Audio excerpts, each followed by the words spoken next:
and welcome to the Belated Binge Podcast. I'm Zach, your host, revisiting some of the most iconic series in recent memory. I was incredibly late on, like Harry Potter, where, despite being the same age as Movie Harry, I didn't read this series through till my mid-20s.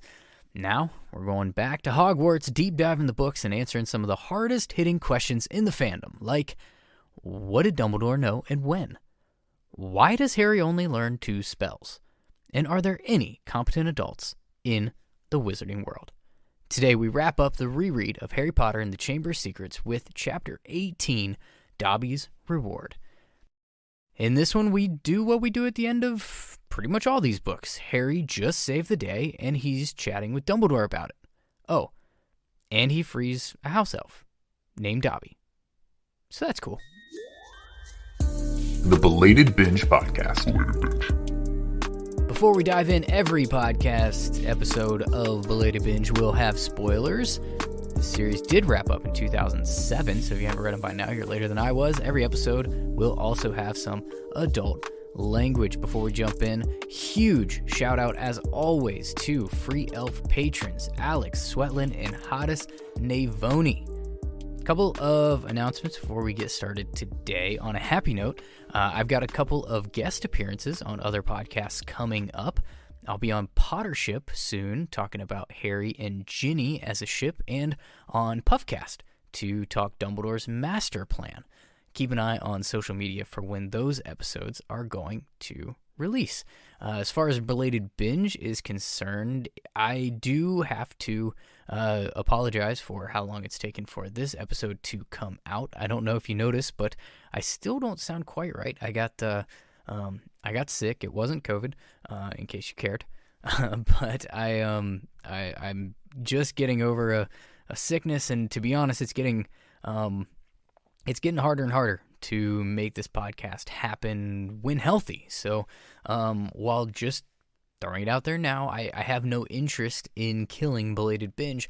Right now I'm struggling to commit to being super consistent with releasing episodes and when Prisoner of Azkaban is actually going to get underway. So I'll have updates for you on that with social media as well. And obviously, if you feel strongly that you need the podcast in your life sooner than what than what is coming, please reach out. Let me know. I always wanted this podcast to become more of a community. And right now, if I'm transparent, there's only a couple of you that are all that active and engaged with the conversations that are happening. So if you have been quiet this whole time and you're missing the podcast, if it takes me a minute, then please let me know. And if you get through seasons 1 and 2 of the first and second books of the Harry Potter series, and you've got feedback on the show format, things you like about the podcast, the parts that you really engage with, and the parts that you don't love, I'm also open to that feedback, because when recording does resume, I do want to make sure that the podcast episodes that you're hearing are tailored to your ear.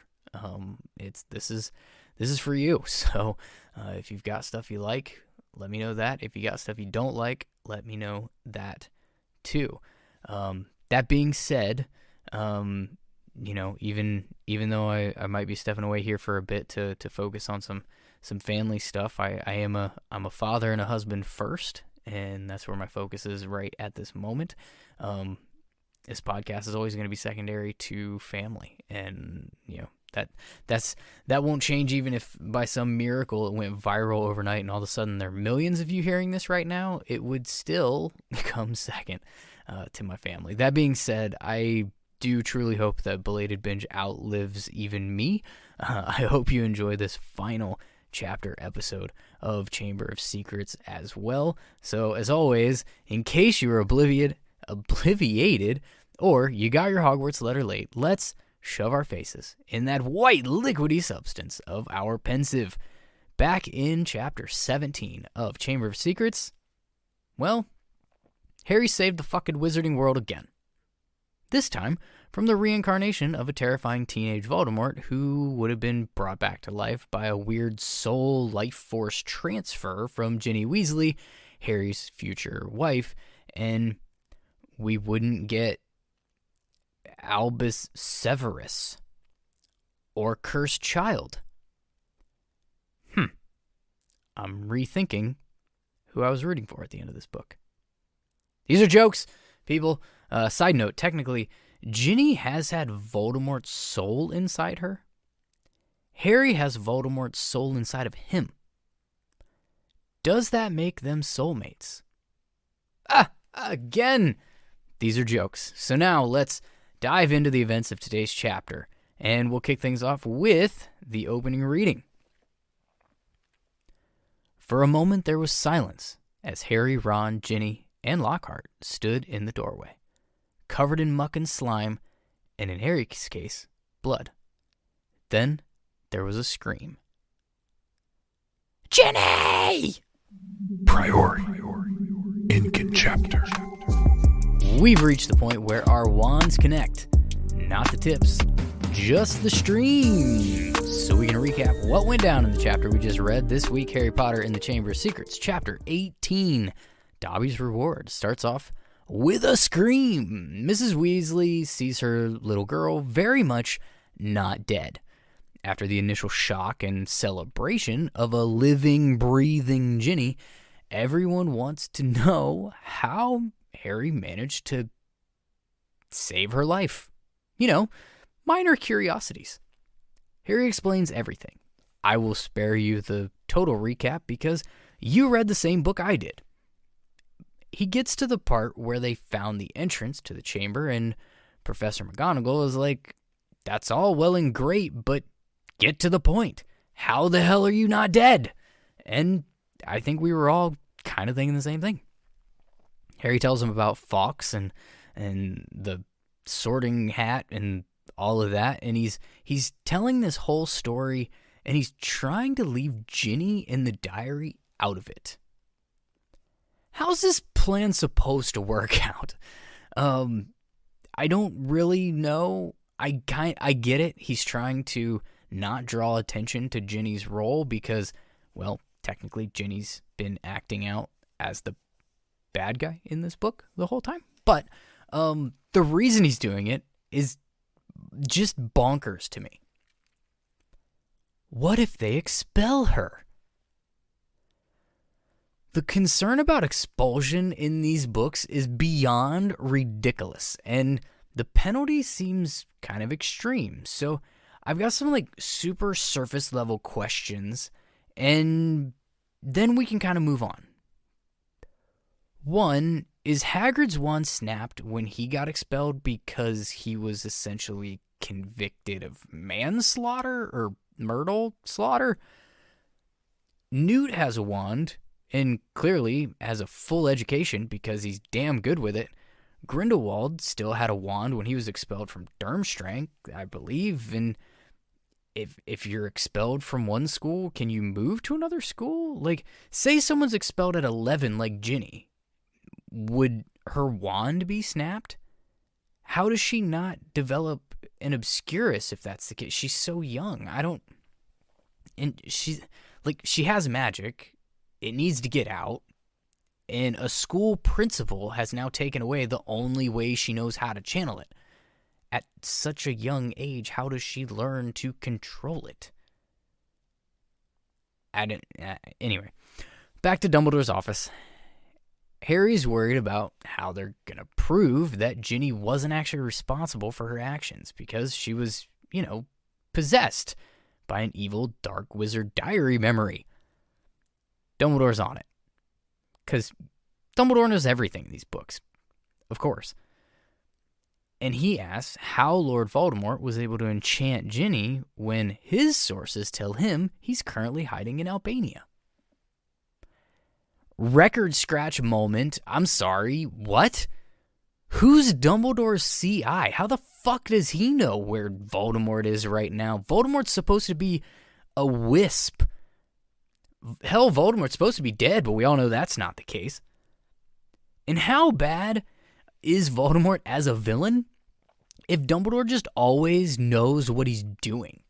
Even when he's, as I mentioned, like a specter or a spirit or a wisp of air. Still, Dumbledore knows exactly what's going down. I mean, not enough to actually stop it. That still has to fall on the child, but, semantics. Harry tells him about the diary, and Dumbledore informs the group that Voldemort used to be a brilliant student at Hogwarts and was named head boy. His real name was Tom Riddle, and apparently he disappeared after he graduated and dove so deep into dark arts and physical transformation that nobody recognized him. More questions. Why does nobody know about Tom Riddle? Why is he treated like a normal student in Hogwarts and separated from Voldemort? Like, his awards are still on display in the trophy room. Why?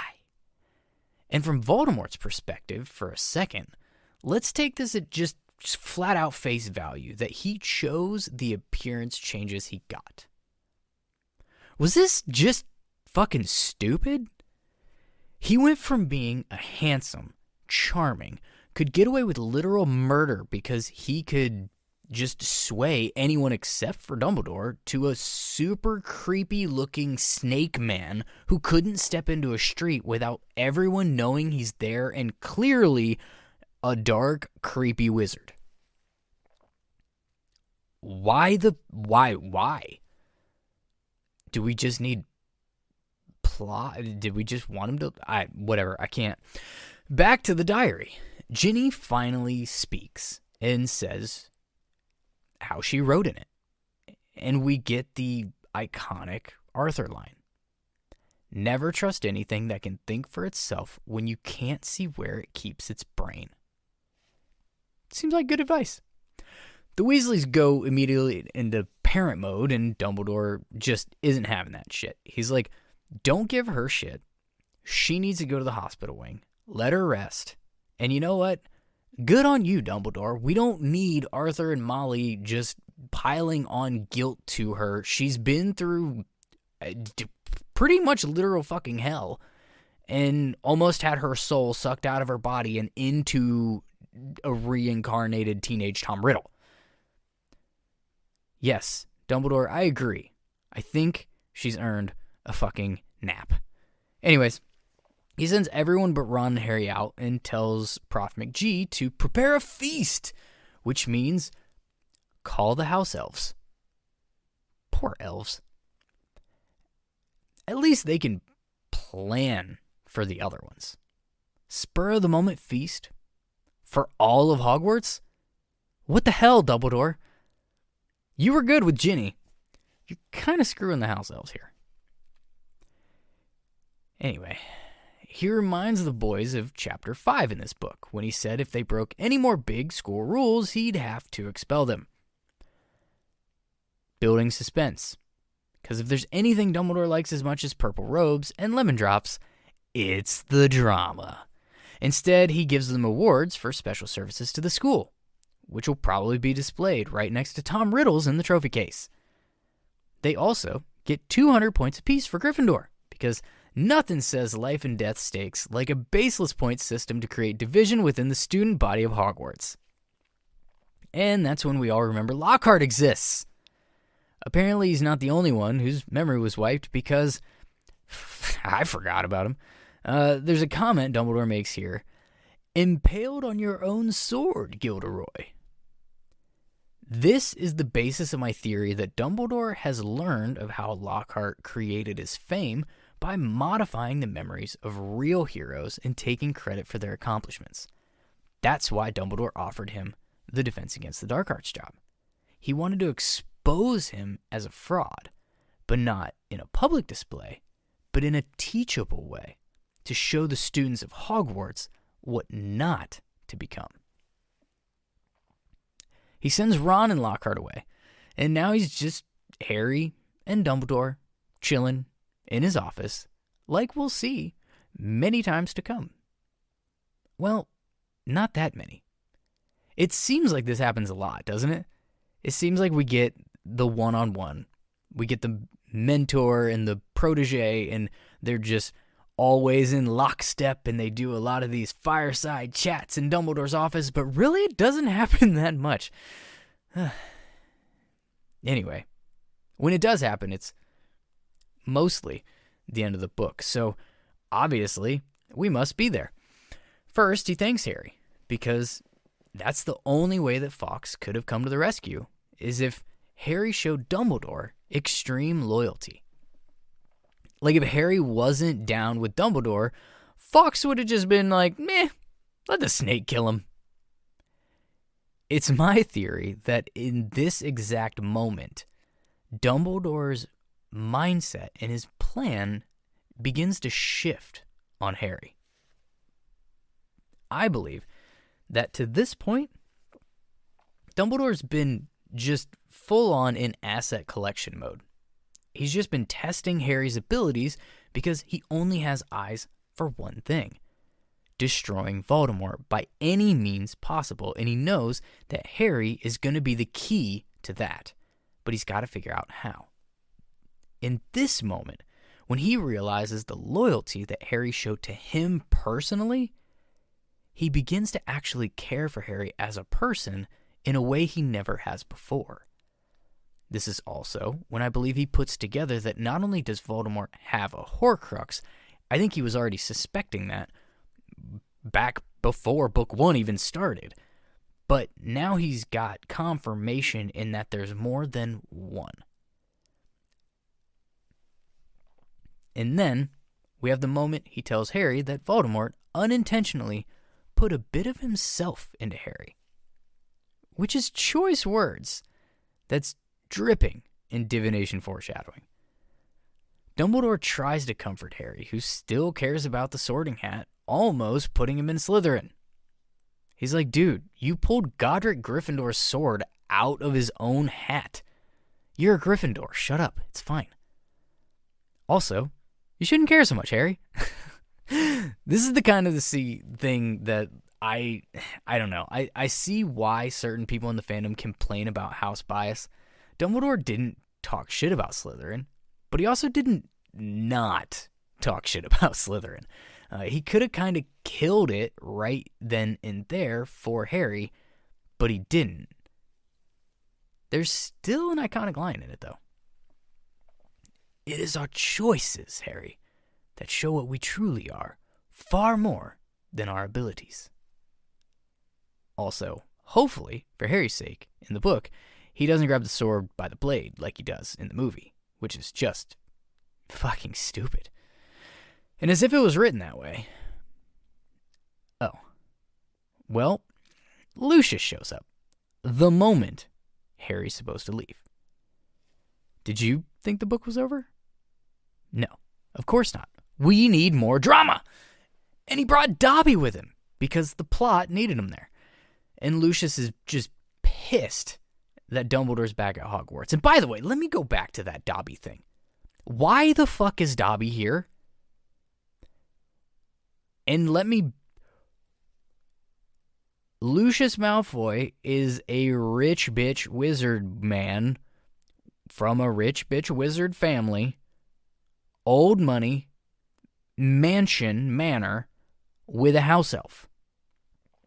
In what world does he just take Dobby for strolls with him and, like, on errands that he's running to freaking Hogwarts? Especially when he's there to, like, try to puff out his chest with Dumbledore. Like, why? What logical reason would Lucius have for bringing Dobby in this moment? You'll never convince me that there is one. Because there isn't. Because he doesn't give any indication here that he is aware that Dobby's been sneaking off. If he thought that Dobby had been sneaking off and was using this as like a gotcha moment with Dobby and that's why he brought him here, yeah, I would get that.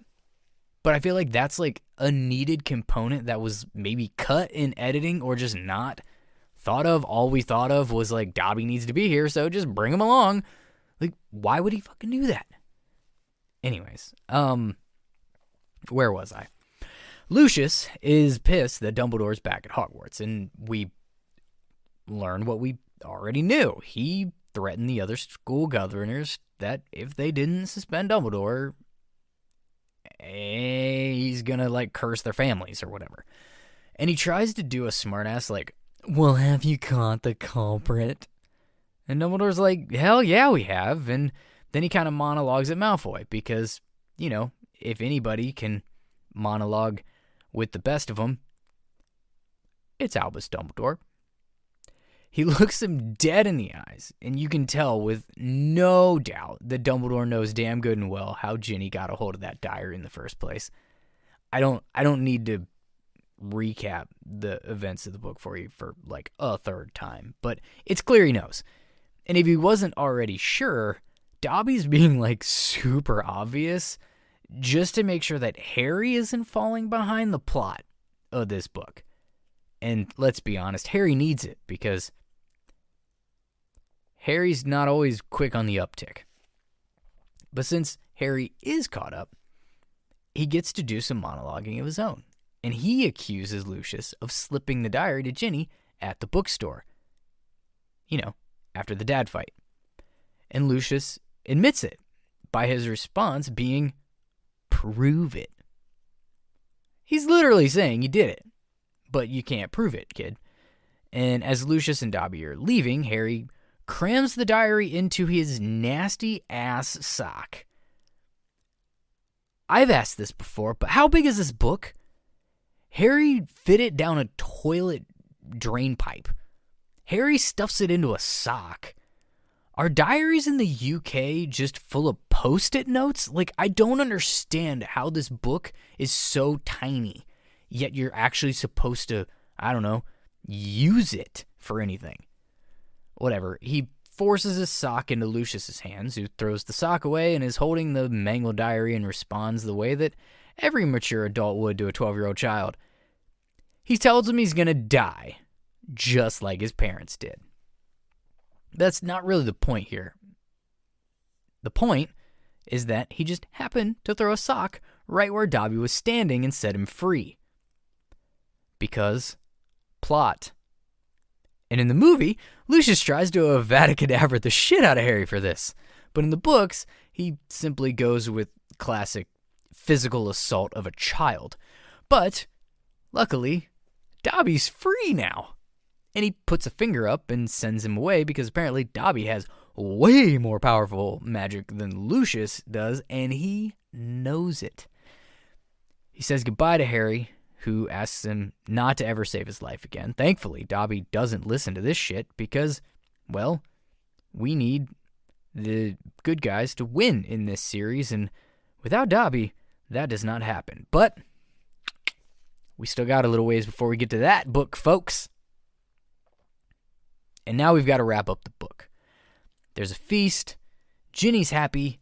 Hermione isn't in a coma anymore. It's revealed that Percy has a girlfriend, just in case you still thought Ginny walked in on him playing with himself. And Harry gives Ron the phone number for the Dursleys' house so that he can call him over the summer, which will certainly be entertaining later. And then he tells Hermione that the Dursleys are going to be pissed that he almost died, but he didn't, which is exactly how every children's book should end. And that's it. Chamber of Secrets is in our rearview mirror. And I gotta say, I enjoyed this. I enjoyed the turn that the podcast took during this book. Just to peek behind the curtain a little bit, and at this point I'm riffing. My notes are long over here. But when I started this podcast, I thought that I was going to go with that like super deep dive, theory-driven, just absorbing every comma on the page and just going berserk in nerddom with this podcast. And to a certain extent, I still do that. Like, we do plenty of theorizing. We do plenty of speculating about what's going on. We certainly do plenty of checking in on Dumbledore and his master plan. But the thing that I started doing, I think it was starting to come to fruition towards the end of the first book, but really opened up here in the second book, is not taking this shit too seriously. These are fantasy books that were written, we're coming up on the whole series being damn near 20 years old, and they were written for children at first, and they grow with the audience, of course, but we kind of have a tendency, I think, in the fandom, who's like still really, really locked in on the books and really into it, to almost not want to speak ill, I guess, of the books in any way. And I'm certainly not shitting on the books. I think the books are great. If I didn't, this podcast never would have started. It wouldn't have happened. And like, why would I waste my time if I didn't like these books, didn't love these books? But you know what's really fun? Poking fun at the shit that you love. And it became a much more fun podcast for me to record when that started, because I'm going to tell you a little bit about myself right now. I have always told people that are close to me, or even the ones that I'm like just cordial with, or met fairly recently, or whatever, like, I like to give people shit, and I like it when they give it back. I like that kind of banter back and forth, kind of witty humor, kind of just, poking, just rib poke, not being like literally mean to people, not bullying people. Like, don't get this all twisted up in your head and go overboard with whatever fucking cancel culture you want to here. Like, that's not what I mean. I just mean subtle jabs at the people that you care about, and them subtle jabbing back. It's just the kind of way that I like to interact with people.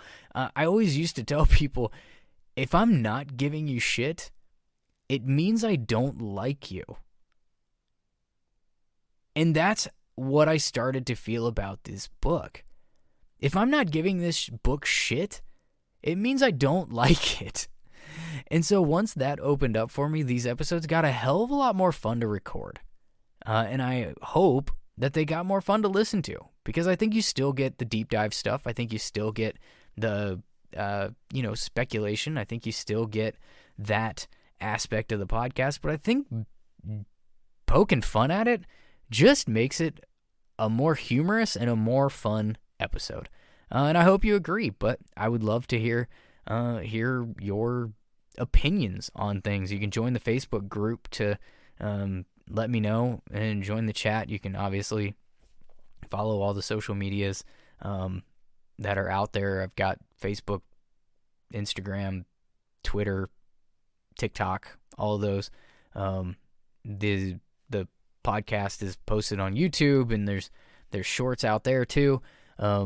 It's at Belated Binge everywhere, and there's also the website, belatedbinge.com. You can leave a voicemail on there. I still, even if it takes me a minute to get season 3 and book 3 off of the ground here, I'd still love to hear from you in between, because I still love the interaction with you when it happens. I would still love for this podcast to build a community around it, and that can happen whether episodes are being dropped, once a week, or hell, if they were dropped once every 3 freaking months, we could still talk to each other, and we could still really make this a fun community. So I hope that if I'm a little bit tardy on releasing, we can still work towards that, and we can still build towards that together. And that would be success, I think, in my mind, for this podcast, is for that community to be established and be built and be engaging and interactive. And if there's different ways, if you don't love Facebook groups and you want me to start a Discord instead, like, just, again, tell me that. there are so many ways to get in touch with this podcast that I've shared for 2 full books now. If you've got thoughts, and if there's something that I can do to make you more actively engaged in the conversation, you tell me, and we'll do it. We'll make we'll make changes, and we'll make shifts around to build this thing. That you're that's going to be impactful for you. And if that even means branching out beyond Potter, I'm down for that too. This was called Belated Binge from the jump because I didn't intend for this to be a full-time 24/7, just from now until the end of time, solely Harry Potter focused podcast anyway. So if you've got a series that you think I should be consuming and doing, like the review pod and the reaction pod of, in real time, maybe it's something new to me and we can do it fresh from the jump. Like if you've got those thoughts, share those too. I'm all ears, y'all, because it's it can be a little tough guessing, sitting in this corner with a microphone in front of my face, just hoping that what I'm doing is what you like. So like I said, let me know. Thanks as always to you, and obviously Alex and Hadis over on Patreon. That's patreon.com/belatedbinge. Bonus episodes and all that stuff there. You can still sign up for that. That there's plenty of bonus content over there to go through. Thanks as always to producer Jack, who I work like a dog. Forgot to say that a few times here recently, but we squeezed it in today. If you enjoy the podcast, like I said, join in the discussion in all the ways that I just said. Thanks again for listening to Belated Binge Harry Potter. Let's close this thing out with the closing reading. And it's a fitting one. And together, they walked back through the gateway to the Muggle world.